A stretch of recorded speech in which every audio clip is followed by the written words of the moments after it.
Yo soy la doctora Doris Peralta. Voy a estar llevando con ustedes la cátedra de Medicina en la Comunidad.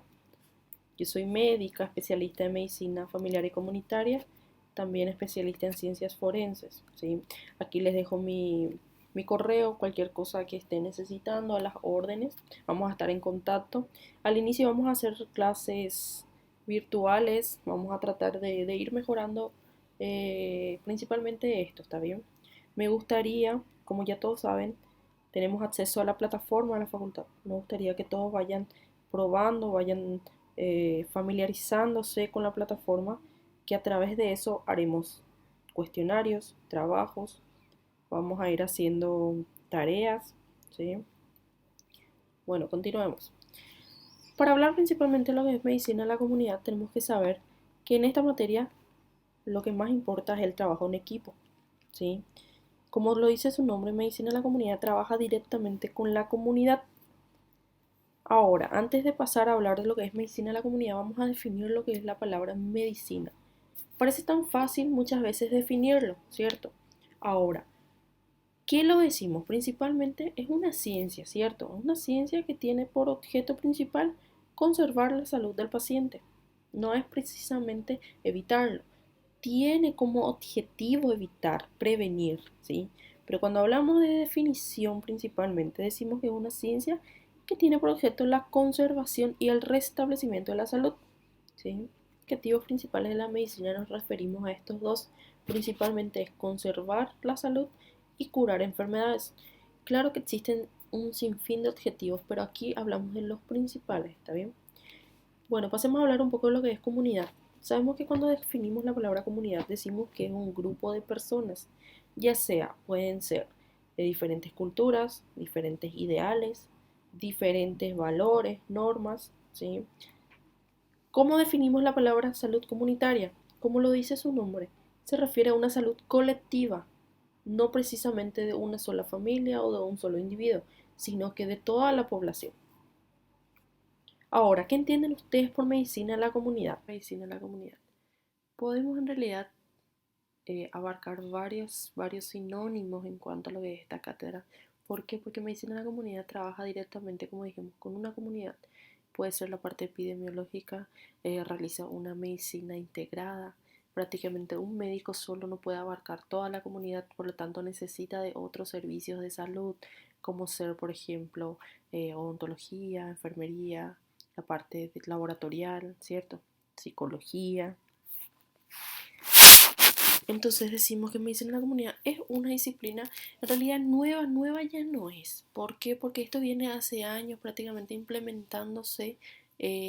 Decimos, como les digo, una medicina preventiva, tiene mucho que ver con enfermedades que puedan ser prevenidas, como por ejemplo la hipertensión arterial, diabetes. ¿Cómo nosotros ayudaríamos en cuanto a la prevención? Principalmente si sabemos que un grupo de personas con un alto riesgo de presentar de aquí a 10 años, de aquí a 10 años, por ejemplo, una hipertensión arterial, ¿qué haríamos nosotros hoy? ¿Cómo ayudaríamos a ese ser humano a que de aquí a 10 años no presente una hipertensión arterial? ¿Cómo sabríamos nosotros? Y bueno, y eso lo ver su entorno. ¿Cómo? De repente, papá que presenta hipertensión arterial, mamá con riesgo de hipertensión arterial. Probablemente ese hijo de aquí a 10 años presente también la misma patología. Principalmente prioriza lo que es la atención primaria a la salud, que se trata de la prevención, porque sabemos que en medicina o en atención primaria a la salud, mejor dicho, lo que uno realiza es principalmente la prevención, cómo prevenir que aparezcan enfermedades. Entonces el objetivo principal a través de lo que es medicina comunitaria es la prevención. Por eso es que esquematizamos en tres ejes principales: aquella relación médico-paciente, aquella relación médico-paciente y Estado, y aquella donde ya abarca principalmente lo que es la comunidad: médico, paciente, Estado y comunidad. Ya va a depender principalmente de qué patología se está desarrollando con mayor frecuencia o en mayor cantidad en cierta comunidad, por ejemplo. ¿Para qué se crearon no precisamente estas materias, sino que estos servicios? Aparte de priorizar lo que es la prevención, se crearon con una finalidad de despoblar las consultas, principalmente de aquel hospital público central. ¿Qué quiere decir despoblar? Prácticamente lo que nos ayuda es a un ejemplo. Sabemos que en cada país existen ciertos puestos de salud, centros de salud, ¿sí? Todos estos puestos de salud están encargados los ministerios, el Ministerio de Salud Pública, por ejemplo, aquí en Paraguay, que es digamos, el ente principal en cuanto a la salud. A través del Ministerio de Salud Pública aparecen lo que son los centros de salud, ¿sí? En cada región, por cada distrito. Aquí en Alto Paraná tenemos el hospital público principal, que es el hospital regional de la zona. Si en cada distrito presenta de vuelta sus puestos de salud, como son el hospital distrital de cada zona, en este caso Presidente Franco, hospital distrital de Presidente Franco. Dentro de ese hospital distrital existen de vuelta centros de salud denominados puestos de salud por unidades de salud familiar, ¿sí? Entonces, ¿a dónde quiero llegar? A través de estos puestos de salud ayudan a que se puedan despoblar ciertas, o mejor dicho, descentralizar ciertas patologías. Un ejemplo, un paciente de una comunidad que llegue por dolor de garganta. ¿Dónde va a ser tratado ese paciente? ¿Vamos a derivar al hospital público principal o ese paciente por dolor de garganta puede ser tratado dentro del puesto de salud? Claro que dentro del puesto de salud puede ser tratado. Entonces, ¿qué es lo que ayudamos? Que ese paciente que presenta un dolor de garganta no tenga que recurrir al hospital principal de la zona para ser tratado. Mientras que en comparación a un paciente politraumatizado, por ejemplo, sí te dé una atención más especializada, por ejemplo, de un centro quirúrgico, que es el quirófano en sí, necesita atención de especialistas, mientras que en el puesto de salud no presentamos ciertos servicios. Prácticamente en los puestos de salud lo único que tenemos es un médico a disposición, es aquel médico de familia, que es el que se encarga de la atención a toda la comunidad, siempre y cuando puedan ser resueltas dentro de ese puesto de salud. Por eso es que les doy de ejemplo de lo que es un paciente con politrauma y un paciente por dolor de garganta. Ese paciente por dolor de garganta sí puede ser tratado dentro de ese puesto de salud, mientras que aquel politraumatizado no. ¿Por qué? Porque los puestos de salud no siempre tienen un centro quirúrgico o laboratorios, entre otros. El médico comunitario, como les dije, es un médico especialista de lo que es, prácticamente este médico maneja toda la comunidad. Maneja cuáles son las enfermedades más comunes, aquellas enfermedades que más rápido se diseminan. Por eso les había dicho anteriormente que esta materia en sí tiene mucha relación con la parte epidemiológica, ¿sí? Tiene mucha relación, ¿por qué? Porque según la epidemiología, de acuerdo a la comunidad, iremos sabiendo también qué tipo de enfermedades prevalecen más, ya sea hipertensión, obesidad, diabetes, cáncer de repente, ¿sí? Entonces el médico comunitario ejerce un tipo de profesión principalmente limitado. ¿Por qué? Porque, como les había dado el ejemplo de entre un dolor de garganta y un politrauma, en el puesto de salud tenemos ciertos servicios. Muchas veces hay lo que es la aparte de consultorio, hay laboratorio, hay centro de diagnóstico a través de imágenes, por ejemplo, son servicios de ecografía, ¿sí? Radiografía, por ejemplo, casi nunca presenta un puesto de salud en comparación a un puesto central, que es el hospital regional de la zona. Ese sí presenta un puesto de radiografía, tomografía, incluso de laboratorio, psicología, entre otros, ¿sí? Decimos, no se puede concebir la salud de una comunidad si esta no se considera como una realidad social en la que vive la población. ¿A qué se refiere esto? Un ejemplo, dengue. Hoy día, ¿qué pasa con el dengue? El dengue es transmitido por un agente que es el mosquito. Si ese agente principal o aquel huésped principal, en este caso el ser humano, no cuida ciertos cambios, este agente que es el mosquito hace que se disemine con mayor facilidad una patología, ¿cierto? Entonces, ¿qué quiere decir eso?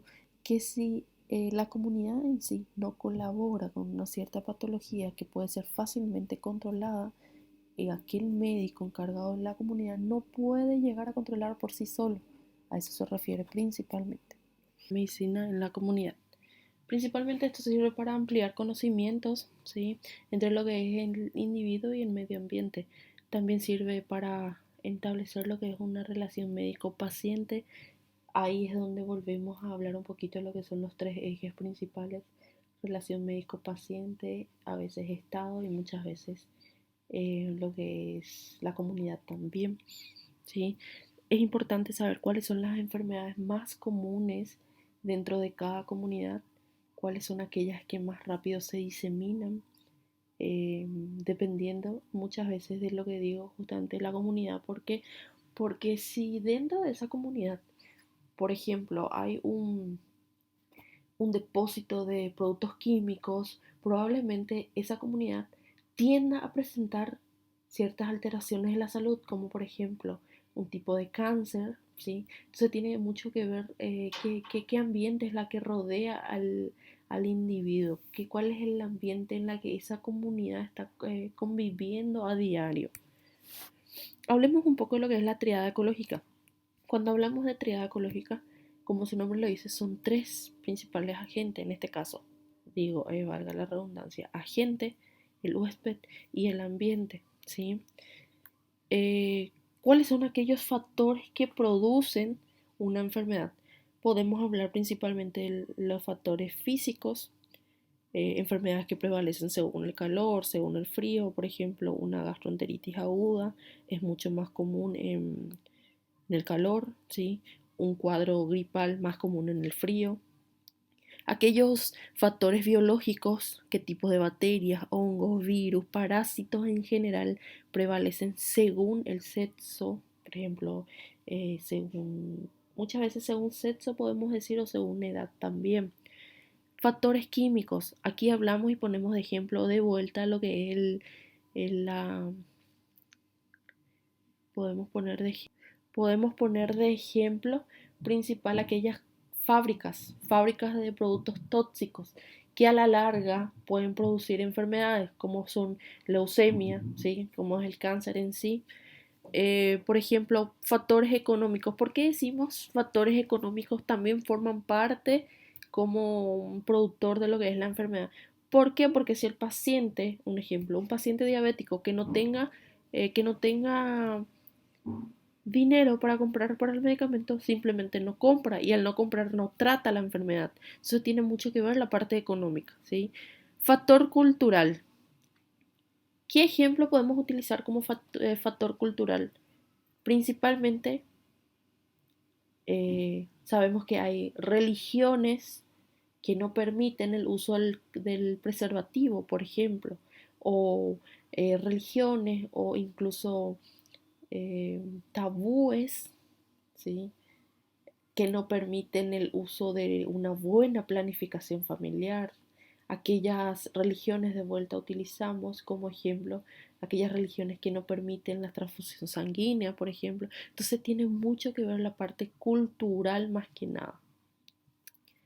Bueno, pasemos un poquito a hablar lo que es salud y enfermedad. ¿Cuál es el concepto según la OMS? Cuando hablamos de salud tenemos que saber que es un estado de completo bienestar físico, mental y social. ¿Qué quiere decir eso? ¿De qué nos sirve que un paciente esté físicamente bien, mentalmente bien, pero socialmente mal? ¿Qué quiere decir eso? No es aceptado en la sociedad. Ese paciente no catalogamos como un paciente sano. No, el paciente sano es aquel que está bien consigo mismo, físicamente, mentalmente y con la sociedad en sí. No es solamente la ausencia de una enfermedad. Cuando hablamos de una enfermedad, valga la redundancia, es la alteración de un estado fisiológico. Aquí ya hablamos la presencia de una patología, donde puedan estar presentes los signos, síntomas y aquellos signos característicos de una enfermedad ya presente. Bueno, diferencia entre signos y síntomas. Diferencia entre signos y síntomas. Aquí, antes de comenzar a conceptualizar esto, tenemos que saber bien cómo diferenciamos un síntoma de un signo. Cuando hablamos de síntomas, principalmente decimos que es algo subjetivo, que da un enfermo. ¿Qué quiere decir? Es aquello que el paciente refiere que siente, pero que nadie puede ver, que nadie puede tocar, que nadie puede sentir, como son dolor. Yo, médico, no veo el dolor del paciente. El paciente refiere que presenta un dolor, pero yo, médico, no veo ese dolor. Yo no veo que el paciente presente náuseas. Yo no veo que el paciente presente mareos, torturas, en otras palabras. ¿Sí? Entonces, aquello subjetivo, aquello que el paciente refiere, pero que yo, médico, no puedo observar. Ahora, cuando hablamos de signos es algo objetivo, algo que sí existe, algo que yo médico puedo observar, yo puedo medir, yo puedo tocar y controlar. Por ejemplo, ictericia. ¿Qué es ictericia? Aquí el cambio de coloración de la piel. Cambio de coloración de la piel, ¿sí? Amarillenta la piel. Yo veo que el paciente está con un color amarillento debajo de los ojos, en las palmas de las manos, debajo de la lengua. ¿Sí? La conjuntiva de los ojos, o mejor dicho. Fiebre. ¿Cómo yo sé si la fiebre es un signo o es un síntoma? ¿Por qué? Porque yo puedo corroborar, yo puedo controlar a través del termómetro. Entonces es un signo, ¿cierto? Edema. ¿Qué es el edema? Hinchazo, hinchazón. Puede ser de los pies, de las manos. Yo veo que hay un aumento de tamaño, ya sea de un solo miembro, ¿sí? Entonces es algo que se puede observar, es algo objetivo, algo que sí existe. ¿Se dan cuenta la importancia entre la diferencia de ambos? Vamos a hablar un poquito de lo que son las etapas del desarrollo de medicina en la comunidad, ¿sí? Tenemos que saber que existen tres tipos de etapas: la medicina individual, la preventiva, que tiene relación con la salud pública, y aquella medicina comunal, ya relaciona directamente con lo que es la comunidad, ¿sí? Cuando hablamos de la salud individual, hablamos directamente del médico-paciente, aquella relación en la que el médico forma parte del tratamiento del paciente. Eh, ¿En qué sentido forma parte? Vamos a explicar un poquito. Ciertas patologías, poniendo como ejemplo, ciertas patologías que necesiten de un seguimiento continuo entre el médico-paciente, por ejemplo, la dislipidemia mixta, que es colesterol, triglicéridos alterados, necesita de un seguimiento continuo de lo que sería médico-paciente. ¿En qué sentido? Aquel paciente que realiza ciertos cambios dentro de un mes, indistintamente de acuerdo a la alteración que presente su cuadro de colesterol y triglicéridos, ese paciente debe de acudir a consultorio. Entonces, ¿a dónde es que quiero llegar? Es importante saber esa salud individual, el proceso continuo entre el tratamiento que necesita ese paciente hasta su próxima consulta, ¿sí? ¿Cuáles serían las directrices? Y depende mucho del cuadro, ¿verdad? Depende mucho de qué patología estemos hablando. Hay ciertas patologías que sí necesiten de cambios de hábitos, que haya una reeducación alimentaria, aquellas decisiones que necesiten de una atención médica. Aquí pongo de ejemplo de vuelta lo que es el proceso continuo. De aquí a un mes el paciente debe de volver a consultar para saber cómo está evolucionando su patología. Y no hablamos precisamente solo de un cuadro de dislipidemia mixta. Podemos hablar también de diabetes, hipertensión arterial. Hay cuadros, hay patologías que necesitan una revisión cada una semana, cada un mes, cada 3 meses, cada 6 meses, dependiendo de qué estadio o de qué patología estemos hablando, ¿sí? Trabajar de manera colaboradora con los médicos. Médico-paciente, volvemos a hablar de ese tema.